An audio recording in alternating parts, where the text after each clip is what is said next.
شكرا يا ربي شكرا هديت قلبي شكرا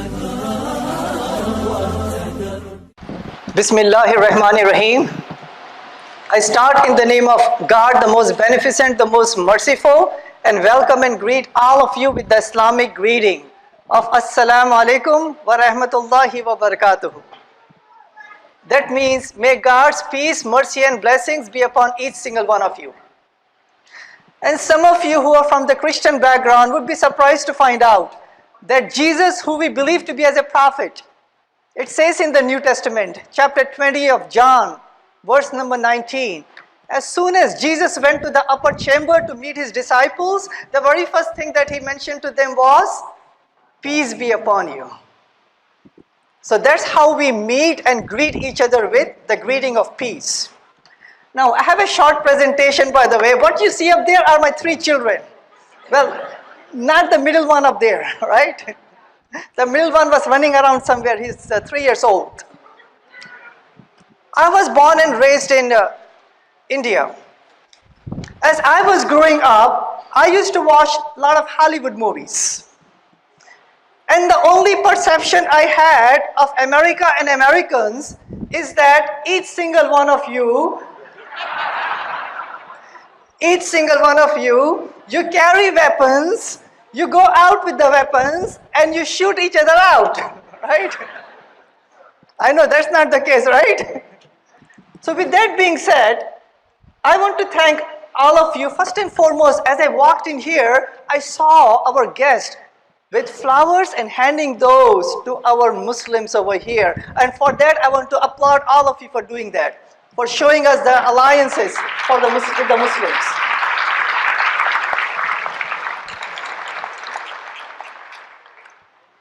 So when we see the support, this is overwhelming, by the way. This is overwhelming. When we see the support, Salman, where is Salman? First and foremost, give him a big hand, by the way. He did such a good job of marketing, mashallah.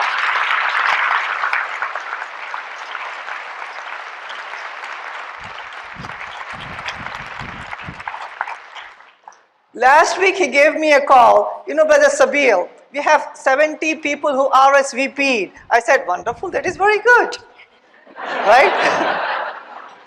4 days ago he said, Brother Sabil, that went at 100. I said, that's good.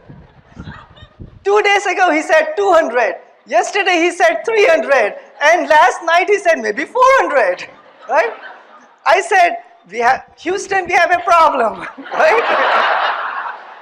But then I said, that's a good problem. I hope and pray that every mosque, every church, every synagogue has the same problem, right? Yes, give us a big hand, yeah, wonderful.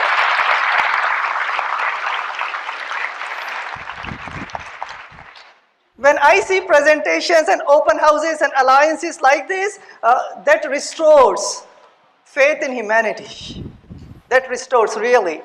Because all day long, wall-to-wall coverage, the fear-mongering going on, we are all fearful. In fact, as I was driving here, we made a call to Norway. My in-laws are in Norway, by the way. I asked them the question, how do you feel in Norway, like far away from the US? How do you guys feel up there? And almost every single person, they said, we're all fearful. We're all fearful, not just the Muslims up there. They're all very much involved in the community, and they said, we are all fearful. But this is what we told them. God is always in control. Whatever happens, there's a long-term benefit or some benefit in whatever is going on here. So as long as the good-hearted, the good-minded people come together, work together, inshallah, God willing, no fear-mongerer, no hater, no Islamophobe, no anti-Semite is going to break the alliance, the friendship, and the humanity that we have, inshallah. Yes.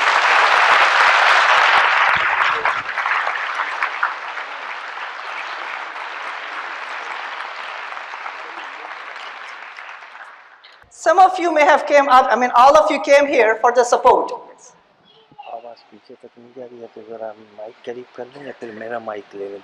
Okay, let me take your mic, inshallah. These are powerful, ठीक? I'm being told that in the back you cannot hear me. Yes? No?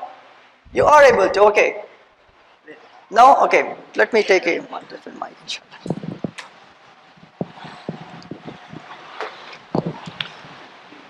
Can you hear me now? Right. Thank you. Did you all enjoy the food? Give them a big hand, all the volunteers, yes. They were working night and day after day just to make sure that, yes, somebody liked it there. Good, wonderful. I received a WhatsApp message, by the way, saying that, you know what some people are saying? That they want to register the Muslim. Correct? So, some good-hearted people, they actually started a registry. And the name of the registry is registerus.today.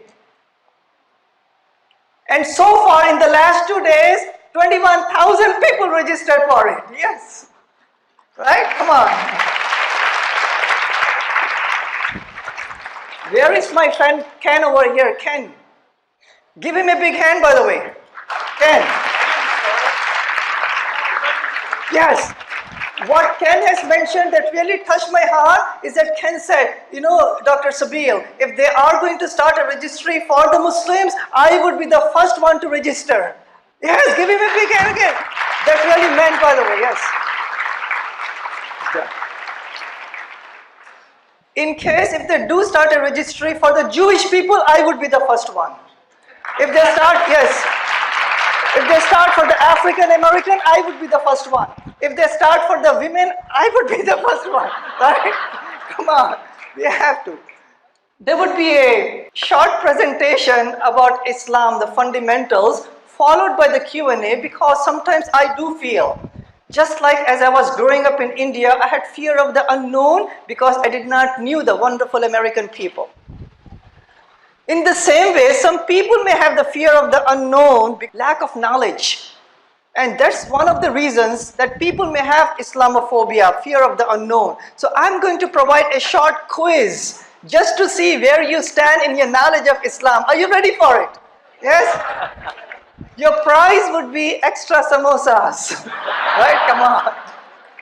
So here is the very first question to you. By the raise of hand. Who do you think is the most mentioned prophet by name in the Quran? And you cannot look at your Google search, by the way. All right? Make sure. Okay, go for it. Raise of hands, please. Ma'am. E. Prophet Muhammad, peace be upon. Is that your final answer? Yeah? Well, sir in the back. Well, she said Jesus. Okay, fine. Jesus is mentioned 25 times. Yes, ma'am. Abraham, peace be upon him, he's mentioned 69 times, second most number of times. Now we are down to 4. Moses, who said that? Give her a big hand. She got it. All right, good, wonderful. Yes.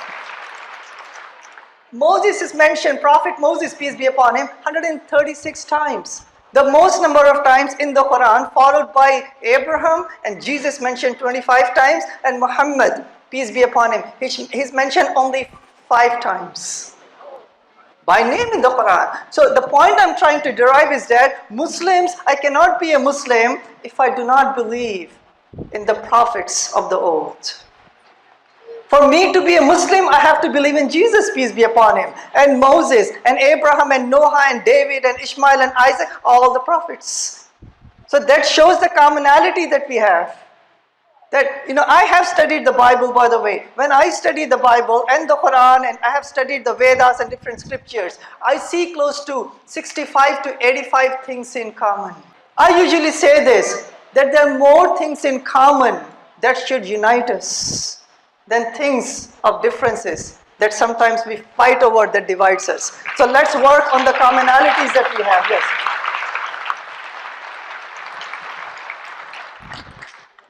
Very important question here. Who is the only lady mentioned by name in the Quran? Raise a hand. Yes, sir. Mary, give her a big hand. Give him a big hand. Yes, you got it. All right, wonderful. In fact, those who may have read the Quran has 114 sections, as we say surahs or chapters. Chapter number 19 is known as the chapter of Mary. Yes, The whole chapter is dedicated by name to Mary. In fact, you'll be surprised to find out that in chapter 3, verse number 49, God sent an angel to Mary, and the angel is saying that, "Oh Mary, God has chosen you, God has purified you, and God has chosen you above all the women."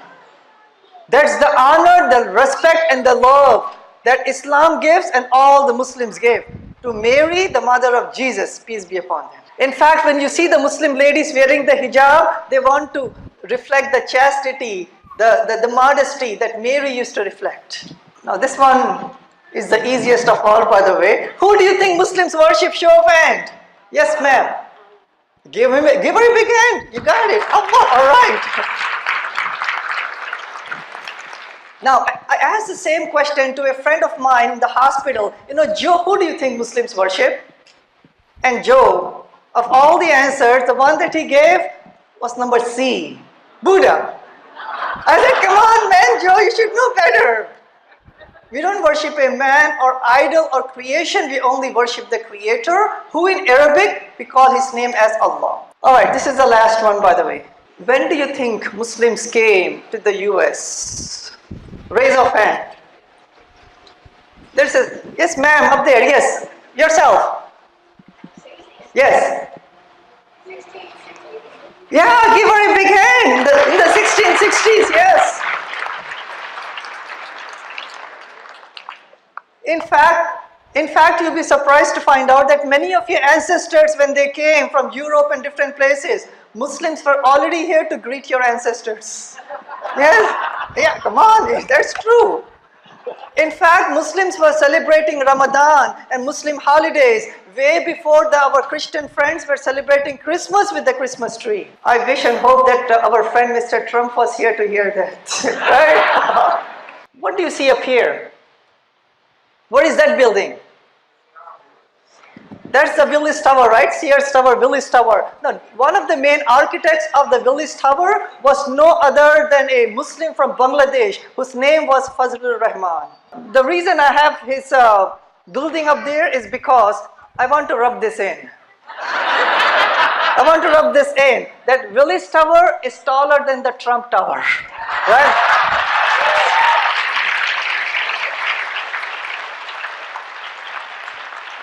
To say this.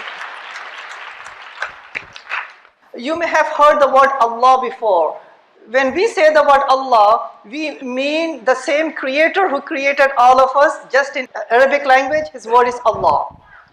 Like in Hebrew language, it could be Jehovah, Elohim.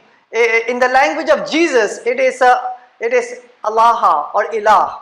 In the language of Arabic, it is Allah. Now these are some of the attributes of God. That we say that he is eternal, he does not have any parents. We also say that he does not have any children. We don't believe in the sonship, in the daughtership, or the uncleship, or the grandparentship of God. We say he's one, he's unique. We say he does not have any partners. For that reason, as you may have walked, when you walked in the mosque over here, you don't see any statue of Muhammad, peace be upon him. You don't see any cross, you don't see any symbols.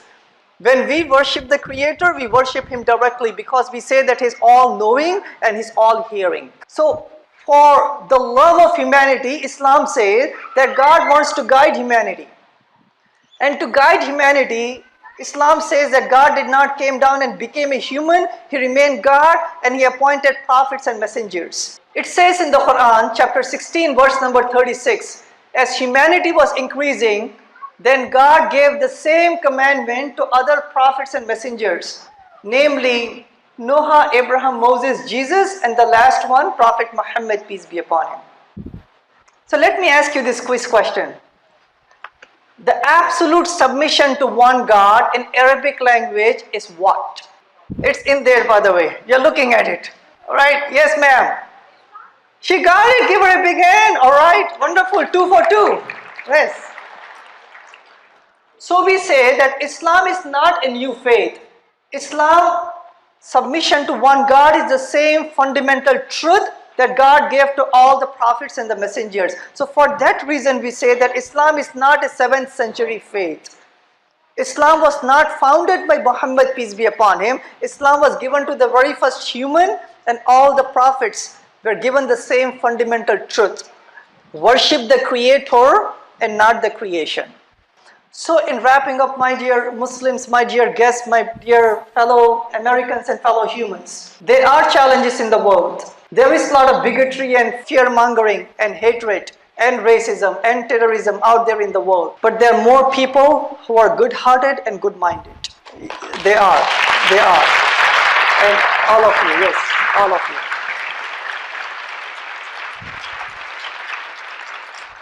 When we work together, the way that the Quran says, as our esteemed scholar has opened with the wonderful recitation, I will just give the translation. The Quran says in chapter 49, verse number 13, that, O mankind, means God is saying that, O humanity, O mankind, I have created you from one single male and one single female and made you into peoples and tribes that you get to know each other.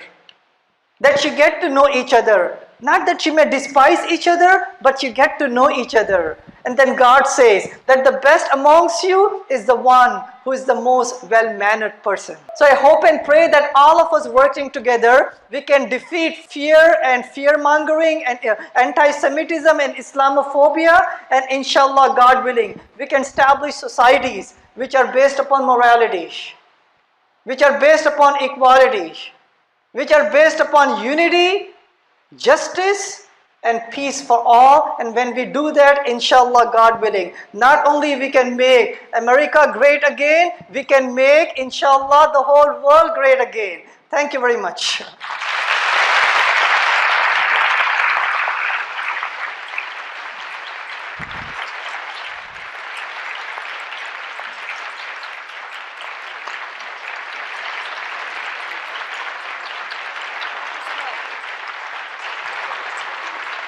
You can ask them to get their cell phone and do hashtag #StandWithMuslims.